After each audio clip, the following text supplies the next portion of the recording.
Am I the a-hole for telling my daughter her much older boyfriend isn't welcome in our home?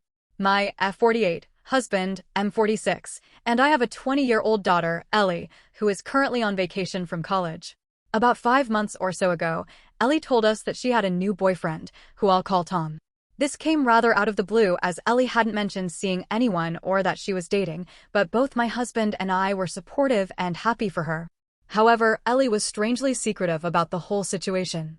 Usually, she's an open book, especially with me, and would always share details of her personal life. On this occasion, she wouldn't show any pictures, and we knew next to no information about Tom, other than that they met at a party through a mutual friend. Ellie spent the past month of her vacation in her college town, and the plan was always for her to come back this weekend. Ellie asked if she could bring Tom with her for a few days of the trip as they were getting serious, and she wanted him to meet us. Although we mentioned that we knew barely anything about him, Ellie expressed that it would be a surprise and that we'd love him. Given he's clearly an important part of our daughter's life, we agreed and said we'd look forward to spending the weekend together. Yesterday morning, we went to pick up Ellie and Tom from the airport to drive them to our place, and we were shocked. We knew instantly that Tom was much older than Ellie, and he certainly wasn't a college student. I was just in a state of surprise, but didn't want to cause a scene, and told my husband to do the same. We drove home, but it was a frosty journey, which Ellie commented on. When we arrived, my husband point-blank asked Tom how old he was. Tom said he was 44. I was immediately disgusted. He's only 2 years younger than my husband and old enough to be Ellie's father. My husband continued to interrogate him, asking how they met and the whole background. Ellie explained that it was at a party and Tom was there because he's well known around the town, and they realized they had a lot in common and hit it off from there. I really didn't want to hear any more, and my husband told Tom to leave. Ellie shouted and said how unfair this was, and we hadn't even given Tom a chance, and that he made her happy. Tom could sense the tension, so left, and Ellie followed behind him. I texted Ellie to tell her we'd love to see her and to come over to discuss the situation. She asked if Tom was welcome, and I said he wasn't. Therefore, after labeling me a judgmental asshole, she told me she wasn't coming and that they would be staying at a local hotel and catching up with friends. I feel terrible about the whole situation and don't want to lose my daughter over it. My husband isn't budging and says he'd have to be held back if he ever saw that man again. Am I the a-hole for saying he isn't welcome, or have I done the right thing?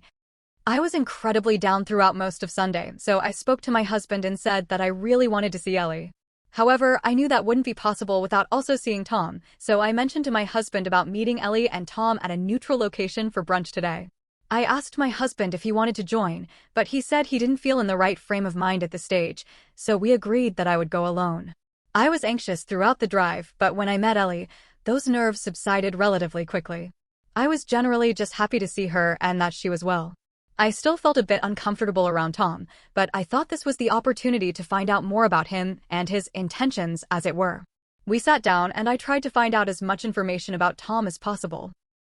When I asked him to elaborate on being known around a college town and being at the same party as Ellie, Tom said he used to go to the same college when he was Ellie's age, loved the place and decided to never leave. Throughout his time, he still frequented the main bars and places that college students do, which meant he remained in the community in some form. I found it quite an unsettling response, but remained polite. In terms of other details I learned, Tom has never been married, nor does he have any children. He works as a software engineer and enjoys cooking and meditation in his spare time. Something felt off about him, but maybe I already had my preconceptions. Ellie spoke more about what a good match they were and how much in common they had. When I asked her to elaborate, she spoke about how they both love the same spots around town and campus, with apparently the same love of sushi, and she's never met someone so mature and understanding. Tom also said that Ellie was perfect for him, and he was serious. I probed if he'd had many other relationships with younger women. Ellie didn't enjoy this question, but Tom said that he generally didn't do relationships, yet something about Ellie had drawn him in. Eventually, after about 2 hours, we ended the brunch. Ellie said how nice it had been, and she was so happy I had shown an interest in Tom before asking whether they could both come to dinner some evening. I told her that would be nice, but I would have to speak to her dad. Tom shook my hand, and that was that. My husband remains reluctant, but I feel it's the right thing to do if we want to maintain a relationship with Ellie. I didn't like Tom off first impressions, and this hasn't done much to convince me. Something is just off there, and some of his answers solidified my thoughts about him not being right for Ellie. I suppose I'll have to remain open-minded, but appreciate any thoughts. After I came home from brunch, I spoke to my husband about the possibility of Tom and Ellie joining us for dinner one evening. My husband was completely against it, but I told him that if we still wanted to exercise some degree of control over the situation before we pushed Ellie away entirely, this was something we had to agree to. It took a lot of convincing, but my husband agreed, and we invited Tom and Ellie to come round the Saturday just gone. Before then, I ended up talking to my oldest daughter and Ellie's sister, Holly, 23, about the situation. Holly was shocked and Ellie had told her nothing. Holly decided to do some social media digging but struggled because Tom didn't have much of an online presence. She said she was coming to dinner on Saturday, although I was reluctant because it seemed like it would spiral. I eventually said yes. So, we get to the dinner on Saturday, and Holly just continually grills Tom. It was far worse than I did.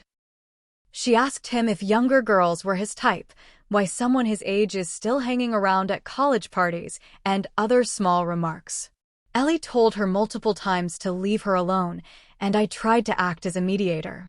My husband was just silently seething, and I could tell how uncomfortable he felt in Tom's presence. Eventually, Tom and Ellie said they had some big news to share. Ellie announced that she and Tom were planning to move in together for the upcoming college year. I almost spat my drink out. Ellie had planned to live with other friends, and when I questioned this, Tom answered that he realized that he probably won't have another long-term relationship. Ellie makes him so happy. And he doesn't want to waste any time with who I want to be my wife and the future mother of my children. At this point, my husband lost it and told Tom to get out of his house. Tom stood up and seemed affronted, and Ellie started crying. I couldn't remember the last time my husband had shouted like that, and I think it surprised Ellie. Holly said it was deserved and said she needed to get away from the pedo freak. It all ended up with Ellie leaving in tears with Tom, my husband going upstairs, and I was just inconsolable. I've reached out to Ellie since, but she hasn't responded. I don't want her to move in with Tom, and it seems he's trying to derail her whole life. She's 20 and does not need to be married and have kids, especially with someone his age. She's never had a relationship before though, and she appears infatuated to the extent she's not going to listen. My husband has told me that if Ellie marries Tom, that is it, and he wouldn't want a relationship with her going forwards. I can't agree with that and will always love Ellie, but it doesn't mean that the whole situation hasn't made me incredibly sad. If this story kept you hooked, give it a like, share your thoughts below, and subscribe for more.